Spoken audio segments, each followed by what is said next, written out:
Mas eu vou seguir, eu vou ler mais um pouco, já que eu estou vendo as carinhas, vocês estão gostando, eu vou, eu vou ler mais um pouco. E aí, qualquer coisa, vocês gritem, falam, chega, já falou demais, tá?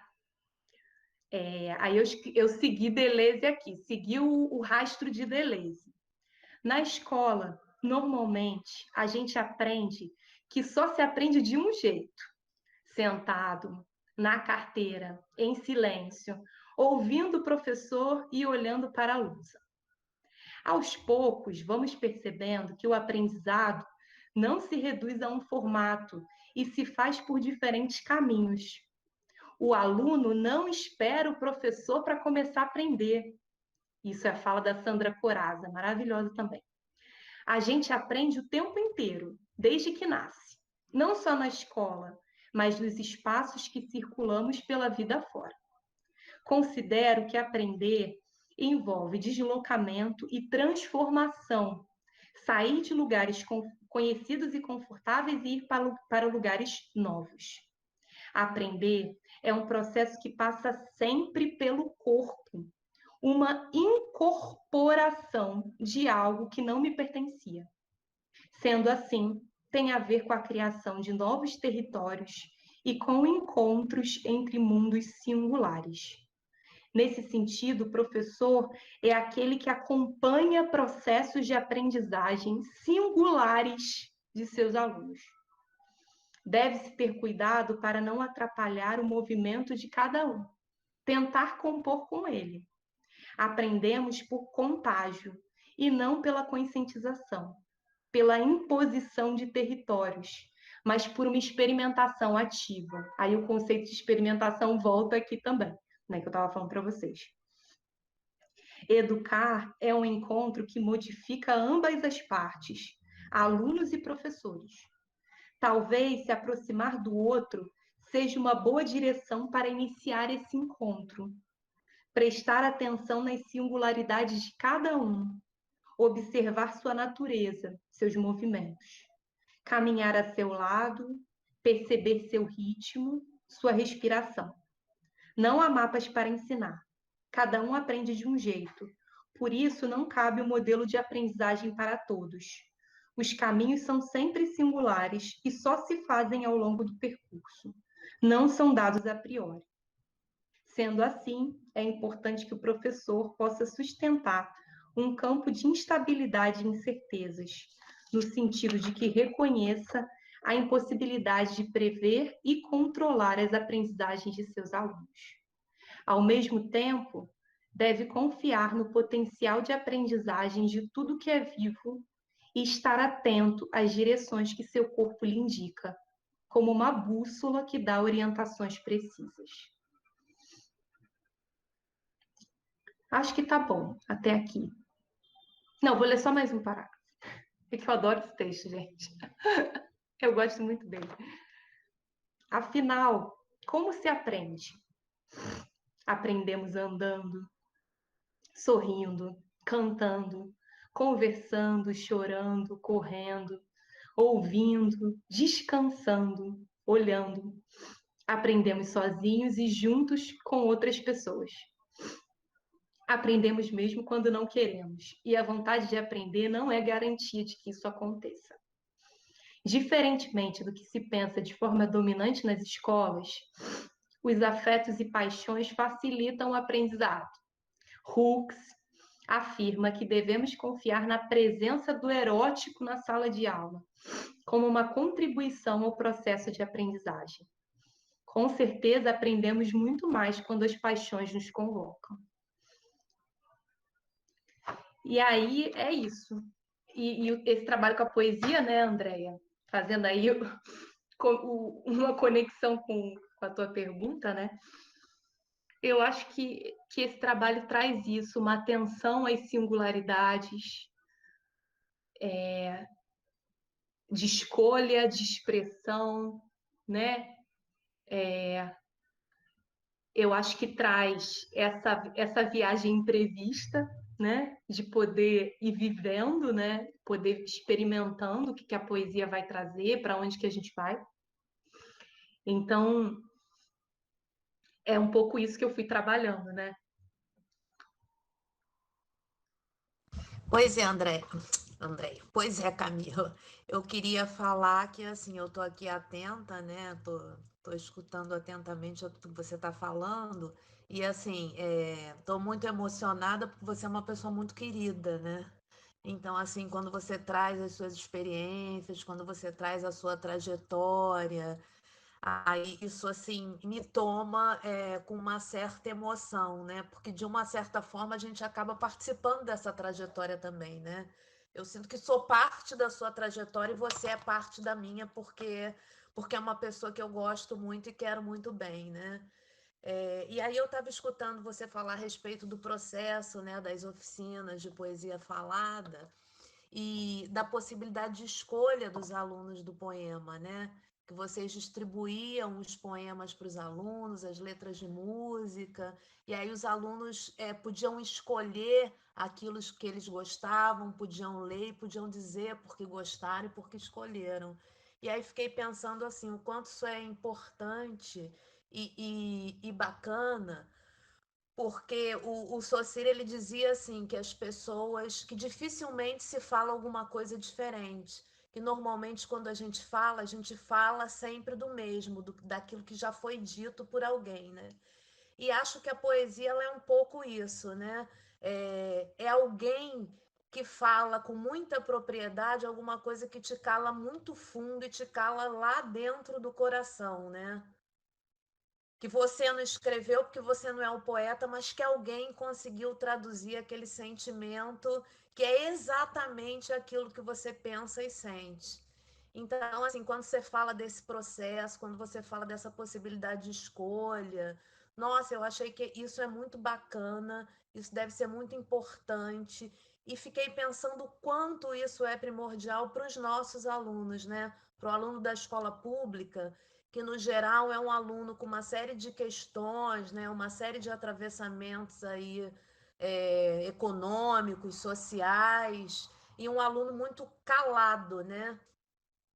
Calado nos seus sentimentos, nas suas vontades, nas suas necessidades. Então, fico pensando aqui o quanto a poesia, o quanto esse processo todo deve ser extremamente importante para esses alunos e para o trabalho com as escolas públicas, né? Assim, eu falo a pública porque assim, eu tenho uma paixão pela escola pública, né? Porque foi onde eu estudei, é onde eu trabalho, é onde eu reconheço o valor do meu trabalho. Então, assim, a minha paixão é a escola pública. E até por conta de todos esses atravessamentos que passam esses alunos, né? Então, fico pensando nisso, o quanto isso é importante, o quanto isso é bacana, o quanto isso toca a gente ao escutar. E, assim, queria te dar os parabéns, dizer que eu estou muito feliz e estou muito emocionada com o seu trabalho. Ai, querida Gisele, muito obrigada. É uma alegria ter você aqui. Você faz parte, é uma parte muito importante dessa trajetória, é uma parceira, uma grande parceira. É, e o que a tua fala, assim, ela me convoca muitas coisas, assim, vem muita coisa, porque eu acho que o que a gente vivencia, né? O que eu vivenciei e o que eu vejo muitos alunos vivenciando, e muitos professores também, é um processo de fazer voz, um processo muito bonito de fazer voz, né? Que vai nesse caminho que você está dizendo, que não é de uma reprodução, que não é repetir aquilo que eu ouvi, né? Mas é de uma voz singular, tem a ver com descobrir a própria voz. E eu falo assim, de experiência própria, né? O quanto que esse processo com a poesia falada para mim me ajudou a fazer voz, sabe? E me toca muito te ouvir, assim, me toca muito porque se para mim foi isso, vamos imaginar o que é, né, para um jovem que passa por, né, que tem uma situação de muitas vezes passa por situações de vida muito complicadas, né, de muitas precariedades. Então, assim, a gente está falando disso sim, né? E eu acho que é importante dizer disso. Não é o que a gente quer para os nossos alunos, a gente não queria que eles passassem por certas situações, né? E muitas vezes presenciar nos emociona, nos toca num lugar assim que. Mas eu fico muito impressionada, Gisele, com a capacidade de transmutação desses jovens, assim, me impressiona muito, sabe? E eu sou, muitas vezes eu sou muito, fico muito tomada com isso, eu falo, gente, esses alunos são muito maravilhosos, assim, as coisas que eles falam de uma profundidade, de uma riqueza, eu sou muito apaixonada por esses alunos, sabe? Muito apaixonada, muito encantada, e eu acho que esse processo é muito importante, porque isso é para a vida toda, sabe? Isso é para a escola? É, porque você fazendo voz, né? Você vai aprender melhor. É claro que você vai aprender melhor. É claro que você vai aprender mais. Mas é muito além da aprendizagem na escola. É muito, olha, mas vai muito além. Então, né? E ver esses alunos levando para a vida essas experiências, sabe? Fazendo coisas incríveis, fazendo escolhas muito bacanas, sabe? E seguindo escrevendo essas coisas lindas que eles escrevem. Então, eu acho que isso é um ganho, assim, dos mais importantes. Eu posso dizer que, se eu posso dizer que eu acho que é dos mais importantes. Esse fazer voz tem a ver com aquela palavrinha, né, que é tão falada do protagonismo, né? Protagonismo infanto-juvenil. Para mim, protagonismo é isso. É fazer voz, é descobrir a própria voz, é se colocar, né? É poder dizer o que sente, é poder dizer o que pensa e encontrando essa singularidade. Eu vou contar bem rapidinho uma experiência que a gente teve no ano passado. Eu sigo trabalhando com a poesia falada, né? Desde o ano passado com o projeto Slam, que a gente a proposta, né? A gente não conseguiu fazer isso, mas a proposta inicial era provocar batalhas de poesia na rede municipal, né? Entre os alunos da rede municipal. A gente fez um trabalho inicial com um grupo de professores incríveis. E a partir daí, a ideia era esse desdobrar nas escolas e terem as batalhas de poesia, né?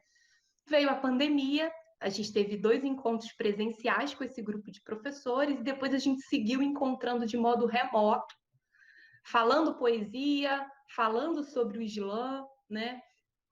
E aí, no final do ano, Gi, a gente teve, eu acho que você participou até das 3, que eu sempre vi a tua carinha lá, né?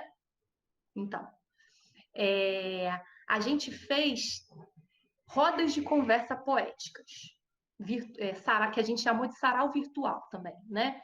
E esses saraus era para reunir professores, alunos e falar poesia. A gente não conseguiu fazer como a gente tinha pensado lá no projeto, o Festival Slam Interescolar, né?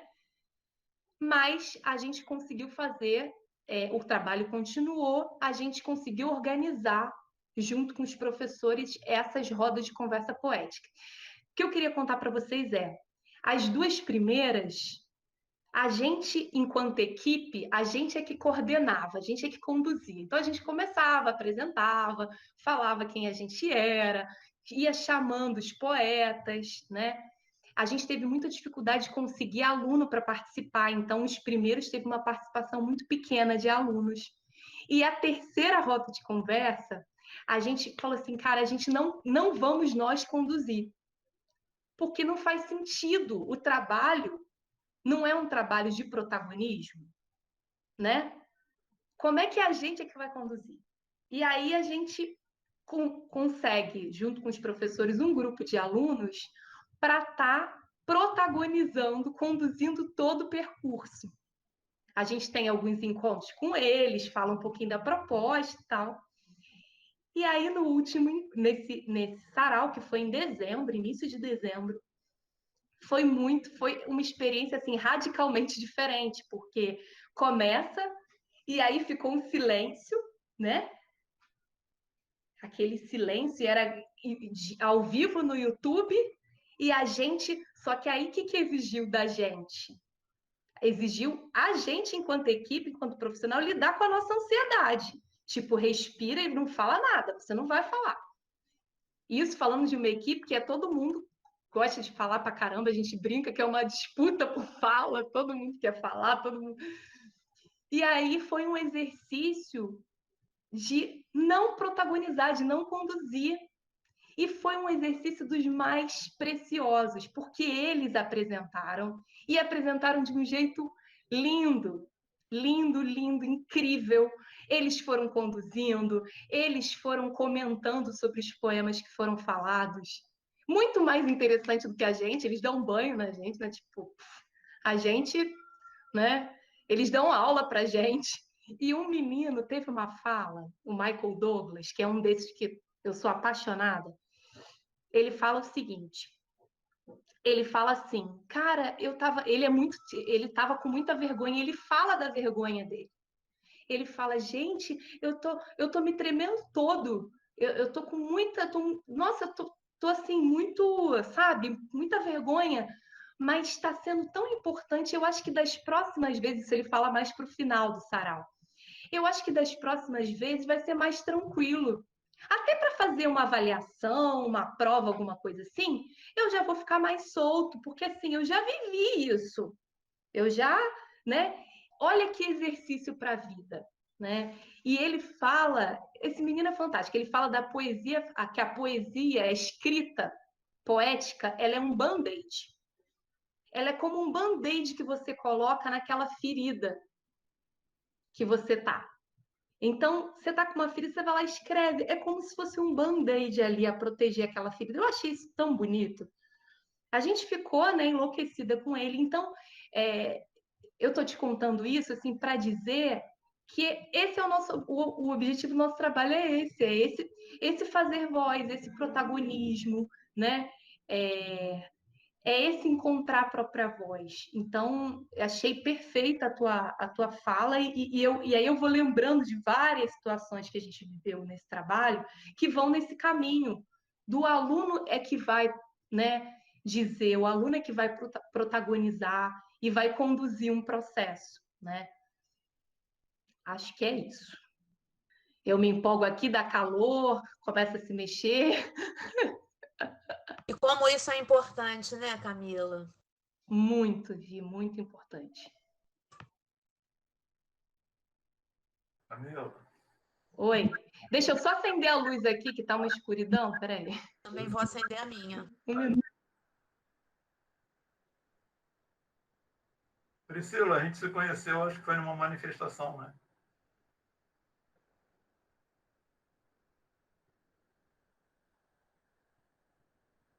Nem fala na manifestação, Paulo.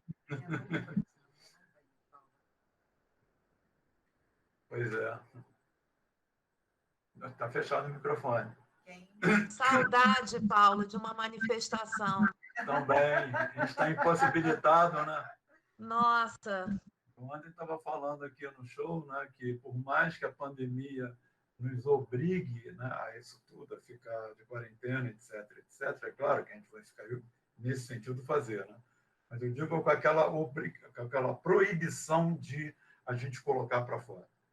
Então, já que ela nos insiste, né, em nos colocar nesse lugar aqui guardados, a gente, de uma outra forma, a gente também teima em não ficar preso e começa a fazer as lives, o Café Converso e por aí afora, porque assim a gente pode estar se manifestando de uma forma diferenciada e até mais, com mais cuidado, mais segura, né? Porque aquelas lá eram meio complicadas, mas são bonitas, né? São bonitas. E nem Camila, queria te... assim, porque já tivemos, né, alguns café conversos invadidos. Ah, sim. Né? Teve uns 4 ou 5 café conversa aqui que foram invadidos. Por isso que o Paulo não coloca mais a divulgação, o link, né, em Facebook e tudo. Botar na rede. E eles invadem mesmo, né? Já teve aqui momentos do Café Conversa que invadiram botando filme pornô. Nossa. Funk proibidão. Aí o retrato do Inominável, Né? Que isso, Paulo? Que coisa horrível. Já 4 vezes fizeram isso. Então, a gente sempre agora tem cuidado de falar para as pessoas para não divulgar na rede, porque senão eles têm aqueles robozinhos, né? E Meu aí Deus. e vão entrando, né? Teve uma aqui que entrou umas 6, 7 pessoas e não dava nem para tirar. Porque vai tirando, vai entrando, vai tirando, vai entrando. Ai, Paulo, que horror. Então, mas, Camila, eu queria te fazer Fale, querida. uma outra coisa com você, que eu vou retroceder um pouquinho o papo aqui, mudar também um pouquinho, mas claro que está dentro da questão. É uma curiosidade que eu tenho. Tá? O Agostinho de Hipona, ou Santo Agostinho, ele tem uma questão que eu acho muito importante.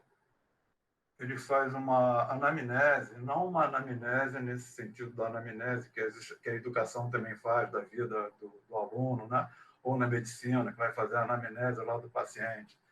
O Agostinho de Hipona, ou Santo Agostinho, como preferirem, ele faz uma anamnese do tempo. Então, ele vai no tempo para buscar no passado, ele faz passado, presente e futuro. Você falou alguma coisa nesse sentido com relação à questão da poesia, tá?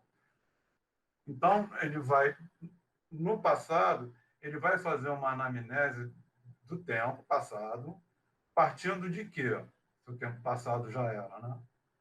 Ele vai partir justamente da memória, onde ele vai dizer, inclusive, o seguinte, que a memória lembra até do esquecimento. Porque como é comum a gente falar, esqueci disso, mas se você esqueceu, você não deveria estar lembrando, certo? Mas a memória vai lá e traz o esquecimento para o presente, para o momento, né? E, bem, aí tantas outras coisas, né, do passado que, de repente, a memória traz para o momento atual. O momento atual é um momento que se vive. Então, o que a gente está falando agora, eu não preciso lançar mão da memória para trazer, porque está aqui. E aí que ele está provando a existência dos 3 tempos, passado, presente e futuro. O futuro ele já vai entrar numa outra história, que ele vai entrar lá pela profecia bíblica, né? Onde os profetas anunciaram o futuro. E, segundo a própria Bíblia, segundo ele, o futuro aconteceu. Eles profetizaram a vinda do Messias e o Messias veio. Bem, para a gente não entrar em campo de religião, que não tem nada a ver com isso aqui, ele simplesmente está provando a existência de 3 tempos, que é o passado, é o presente e é o futuro. Para mim, isso é poesia.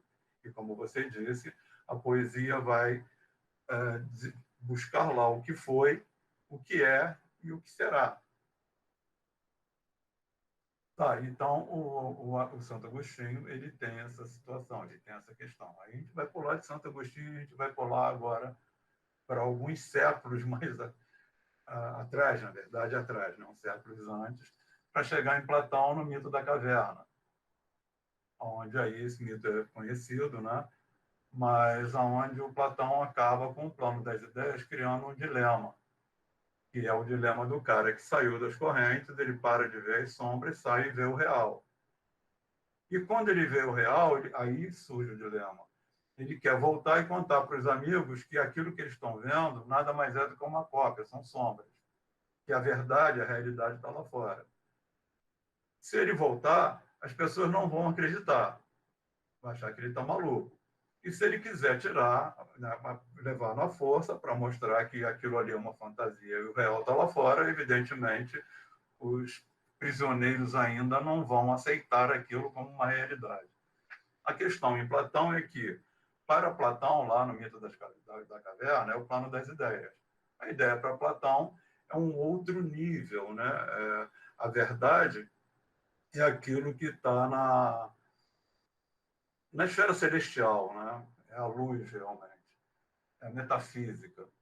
E aí nós somos apenas cópia. Ele está tentando dizer isso, que o que a gente está vendo aqui são cópias. Nada disso aqui é. O que é realmente é o plano das ideias. Aí Aristóteles, já concordando com Platão, mas vai discordar do seguinte ponto, que não tem essa de plano das ideias. Não tem aquele plano verdadeiro lá fora. Né? O que tem é o que está aqui. O plano das ideias não está lá, está aqui. Né? Então, a gente pode e deve interferir nisso tudo que está aqui. Já uma concepção completamente diferente. Então, a gente está falando de quê? De movimento de pensamento, de movimento de linha de raciocínio, de movimento de entendimento.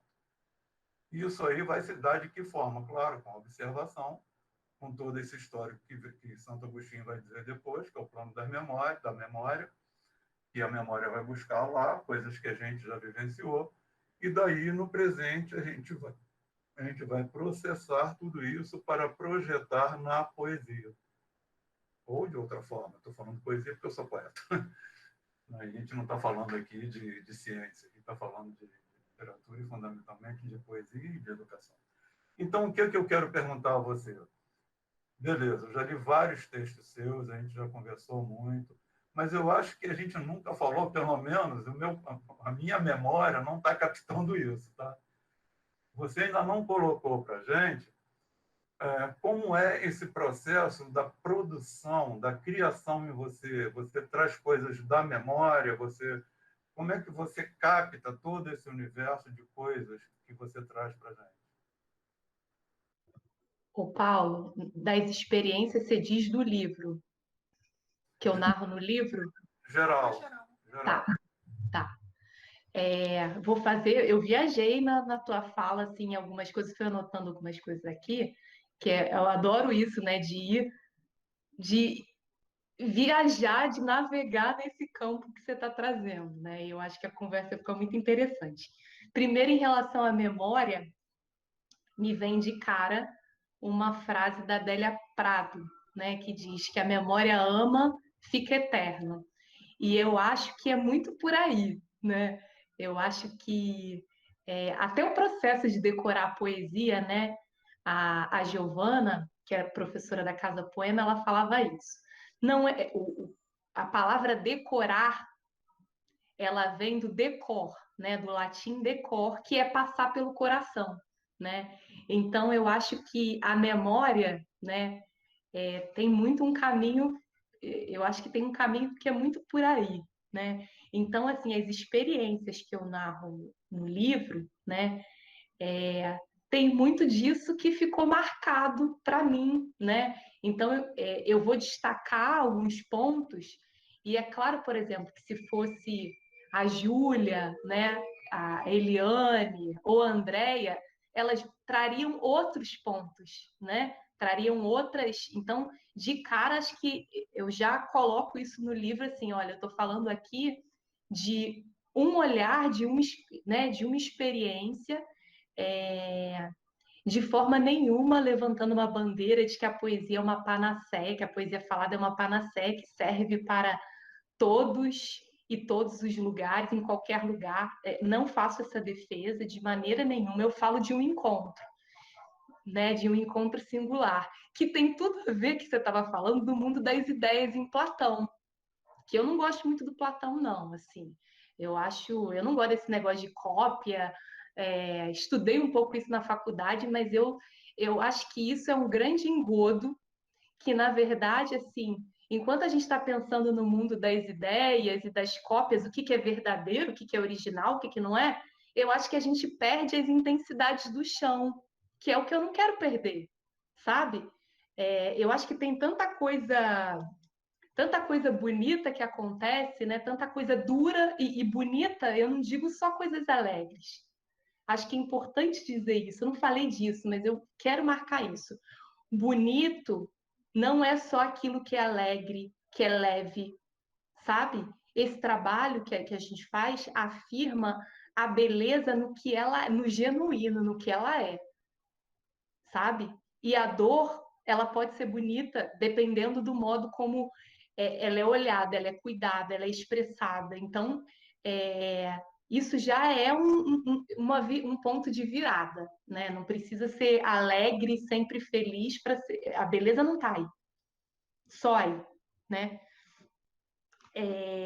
Então, essa história dos ideais, o meu trabalho, ele vai num caminho de romper com isso, né? E isso, quem está falando isso para vocês é uma mulher que sempre idealizou muitas coisas. Então, eu estou falando de uma desmontagem também, né? De um percurso de desmontagem. Uma pessoa que sempre idealizou muitas coisas, que sempre fui muito sonhadora, né? A escrita vem aí num lugar de dar vazão a essa imaginação fértil, né? Essa coisa doida que inventa um monte de história. Eu, desde criança, era assim.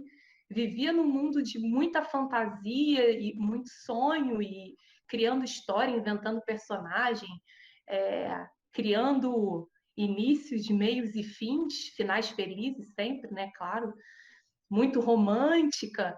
Então, assim, o processo de pesquisa e de trabalho e de escrita, para mim, é desconstruir um pouco isso, assim. E é poder olhar para a beleza que tem no acontecimento real, sabe? No que a gente está vivendo, para essas intensidades que eu estou chamando aqui de intensidades do chão. Então, inclusive romper com o ideal do que é a profissão da psicologia, né? O que se espera de um psicólogo, é porque, e eu falo disso logo no início do texto, assim, né? Porque a construção social da profissão da psicologia é de ser um profissional que vai dizer verdades, vai revelar verdades ocultas, né? Tem uma coisa que é muito carregada nesse sentido.